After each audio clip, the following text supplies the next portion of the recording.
Hai guys, balik lagi ke seri 12 frasa, kali ini episode 4. Nah, tema di episode kali ini adalah freestyle. Jadi maksudnya nggak ada tema tertentu, jadi aku bakal ngebahas frasa-frasa random lah pokoknya di video kali ini. Tapi sebelum itu, aku pengen ngasih tahu kamu sesuatu. By the way, sebelum mulai, aku pengen kasih tahu aja buat kalian yang nggak tahu, aku ini mengadakan online course bahasa Inggris untuk kamu yang pengen belajar trik-trik buat mempercepat bahasa Inggris kalian secara otodidak. Di sini, aku nggak ngajarin kalian materi bahasa Inggris, melainkan cara-cara bagaimana kalian bisa belajar bahasa Inggris secara sendiri, secara otodidak. Untuk info lebih lanjut, kalian bisa cek halaman www.nailafarhana.com/course untuk mempelajari lebih dalam tentang course ini. Untuk daftar, kalian bisa klik daftar di sini, isi info kalian, dan lanjut ke halaman pembayaran. Sehabis pembayaran kamu diterima, kamu bakalan dapet link di inbox email kamu untuk mengakses course-nya. I'll see you there. Nah, oke guys, kita langsung aja. Nomor 1, to hit close to home. Something that hits close to home itu maksudnya adalah sesuatu yang benar-benar kamu relate banget, karena misalnya kamu itu udah pernah mengalami suatu hal tersebut. Pokoknya ini udah kena banget ke kamu karena kamu ngerti. Contoh, Marley and Me is such a heartbreaking movie. It hits close to home because I know how it feels to lose your beloved pet. Marley and Me tuh film yang menyedihkan banget. Ini nih gue bisa ngerti banget karena gue juga ngerti rasanya kehilangan peliharaan gue. And that silence that was held between my mother and I in that phone call, I knew that this issue had hit close to home. Cannot hear myself think. Ini adalah biasanya komen atau komplain yang kamu utarakan kalau misalnya sekeliling kamu tuh berisik banget, kamu gak bisa berpikir gitu. I can't work at that cafe because the music is always too loud. I can't hear myself think there. Gue tuh gak bisa kerja di cafe itu karena musiknya tuh keras banget. Gue tuh gak bisa mikir di situ gitu. I can't hear myself think. But I just have to log out sometimes so I can hear myself think. Nomor 3, I can relate to it. Sebenarnya penggunaannya agak-agak mirip sama hits close to home. Ini adalah respon yang kamu utarakan saat seseorang atau sesuatu tuh membicarakan sesuatu yang kamu tuh bisa ngerti gitu. Karena kamu pernah mengalaminya juga.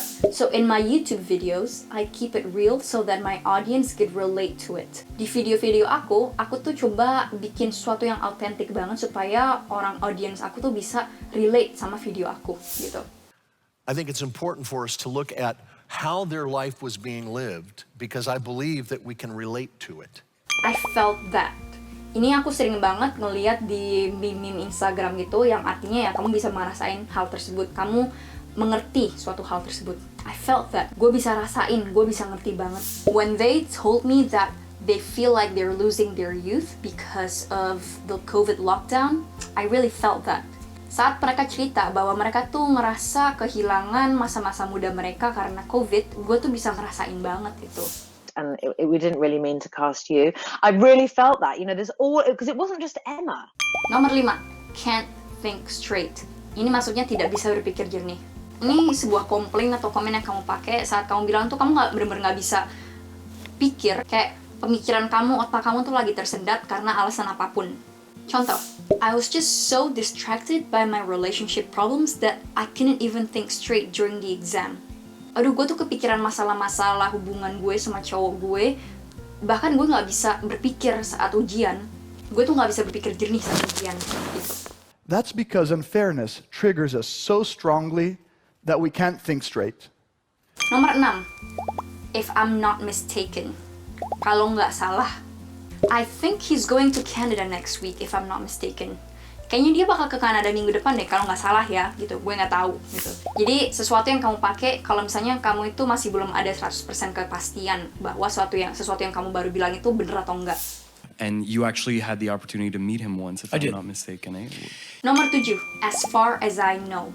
Sejauh yang gue tahu, ini adalah sesuatu yang kamu bilang. Kalau misalnya kamu tuh pengen menyatakan suatu fakta, tapi kamu nggak tahu kalau fakta ini emang benar-benar 100% benar, apakah ini fakta dari pengetahuan kamu yang terbatas gitu. Contoh, he doesn't have a daughter, as far as I know though. Dia nggak punya anak sih, tapi sejauh yang gue tahu ya gitu. Jadi iya enggaknya seseorang ini punya anak atau enggak, itu tuh nggak tahu fakta apa enggak, tapi dari si pembicara ini itu adalah fakta yang dia ketahui gitu. And as a quick side note, as far as I know, Mike Godwin was the first person to refer to anything as an internet meme. Nomor 8, to pay out of pocket. Bayar sendiri. So, did you get a scholarship or did you pay out of pocket?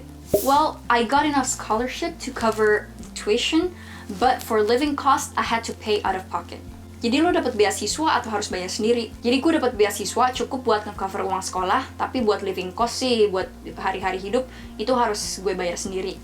Gitu. 78% say that they're having to pay out of pocket for expenses for caring for their loved one. Nomor 9, take chances. Take chances itu maksudnya melakukan sesuatu walaupun ada resikonya. I don't usually talk to strangers at the bar, but with him, I took my chances. Gue biasanya nggak ngomong sama orang yang nggak dikenal kalau gue lagi di bar, tapi pas sama dia ya gue lakuin deh, gue ambil resiko untuk melakukan itu. I don't know if the business that I'm going to launch is going to be successful, but I'm gonna take my chances. Gue nggak tahu bisnis yang bakal gue mulai ini bakal sukses atau enggak, tapi ya udah deh ambil resiko aja gitu. I learned what it meant to believe. I took chances. I failed. And I took more chances. Nomor 10, can't be bothered. Nggak bisa diganggu. Yang artinya, seseorang itu nggak bisa diganggu buat melakukan apapun karena alasan apapun gitulah. Misalnya, karena dia males, karena dia emang sibuk, karena dia punya keperluan lain gitu. Contoh, so my friends are asking me to go with them on Friday, but I just can't be bothered to go out. Teman-teman gue ngajak gue pergi Jumat ini, tapi nggak tahu nih, gue males gitu. And I just keep getting takeaways. What happens next is I can't be bothered to answer my emails. Nomor 11, behind closed doors. Artinya di belakang atau sembunyi-sembunyi. Contoh, the kids at this school may seem well-mannered, but behind closed doors, you never know. Anak-anak di sekolah ini emang kayaknya kelihatannya baik-baik, sopan-sopan sih. Tapi ya di belakang, mana tahu kan, gitu. The British expedited their retreat, planning Indian independence behind closed doors. Nomor 12, couch potato. Couch potato adalah expression yang dipakai untuk menjelaskan seseorang yang males banget, males gerak, rebahan mulu kerjanya di sofa melulu, makanya dibilang couch potato. Contoh, I love my boyfriend, but he's a bit of a couch potato, so I don't find that really sexy. So gue tuh cinta sama cowok gue, tapi dia tuh orangnya yang males-malesan gitu loh, jadi gue kurang turn on lah, gue jadi agak ilfeel gitu. We have the charmless misanthrope. Then we have our Bud Light guy, who's the happy couch potato. Nah itu aja guys, 12 frasa episode 4 ini. Mudah-mudahan kalian belajar expression baru, dan aku akan ketemu lagi kalian minggu depan. Bye-bye!